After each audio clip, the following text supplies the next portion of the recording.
Let's speak to Sally Mitchell. Sally is a mortgage advisor from Mortgage Mum. Sally, I hope you don't mind me asking, what sort of era, what generation were you born into?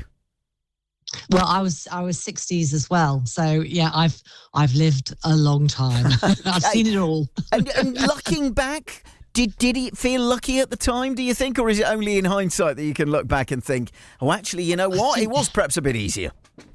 Yeah, I think hindsight is always 20/20, isn't it? And there's no doubt that every generation has its own sort of pressures and things to deal with.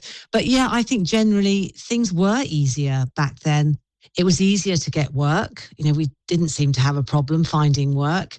You could pick up rental properties relatively cheaply. You could then save, perhaps for a deposit for a house.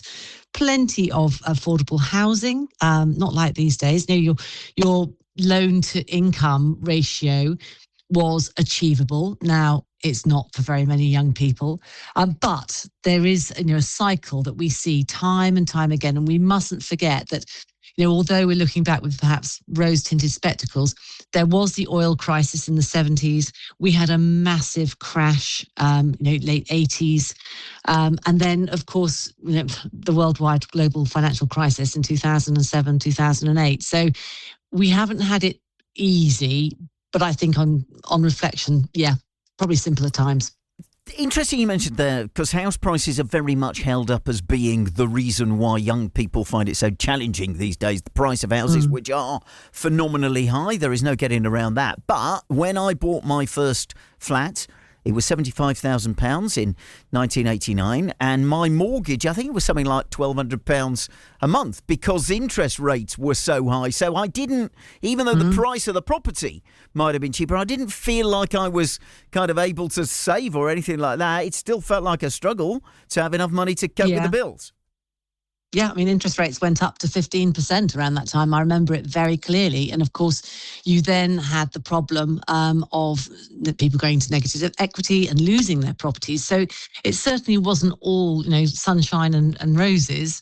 But I think getting on the ladder was more achievable, easier to do back then. Staying on it, probably more tricky, but getting on it was easier.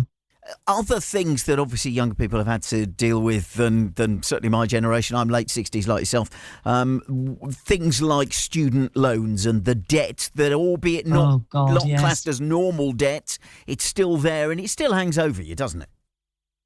It does, and it is taken into account. I don't think people, by lenders, when they took out the loans necessarily were informed. It's not their fault they didn't think about it, but they weren't informed just what sort of effect that could have. Every lender takes your sometimes massive student loan as an ongoing commitment. It's almost like you've taken out a car finance, because it's something that is going to be deducted every single month from your pay. And it makes a big difference with affordability. And when affordability is tight anyway, having that on your record, if you like, is just another hurdle to get over. And unfortunately, wages are not increasing with the cost of the mortgage, the cost of buying a property. So people are finding it very tight. There's also more stuff to buy, and I don't know if you kind of find it when you talk to young people who come to you for a bit of mortgage advice and you break down what are their outgoings. We didn't have mobile phones, so we didn't have that 20 quid a month to deal with. We didn't have streaming services, so we didn't have those sort of tenors here and there. There would have been a bit of pressure to maybe have clothes that were trendy or whatever, but there certainly didn't appear to be the ways of spending what little cash extra you had as there are now. No, I think that's absolutely true, absolutely right. And of course, there's extra things. Childcare is different these days, and tuition and school meals and just all sorts of stuff. Uniforms. It just seems to be a lot more expensive for the older people too, but younger people who are setting up families, trying to perhaps move on to the next stage of the ladder to get a slightly bigger property. It's really tough. Well, look, thank you so much for your thoughts today. Really interesting to speak to you. That's Sally Mitchell, mortgage advisor from the Mortgage Mum. Born late 60s, felt like hers was a lucky generation, looking at how things are now, though you don't necessarily feel it at the time. What about you? 0800 678 1566. Do you feel like yours is a lucky generation. Whatever age you are, tell me how you feel about it. Yes, you do feel very lucky because there were jobs galore back then. Maybe you were able to just sort of try different stuff. As Sally was saying, rental properties were that bit cheaper back then. The affordability of houses, certainly 100% mortgages were a thing when I was first looking to buy my first property. So maybe everything was that bit easier.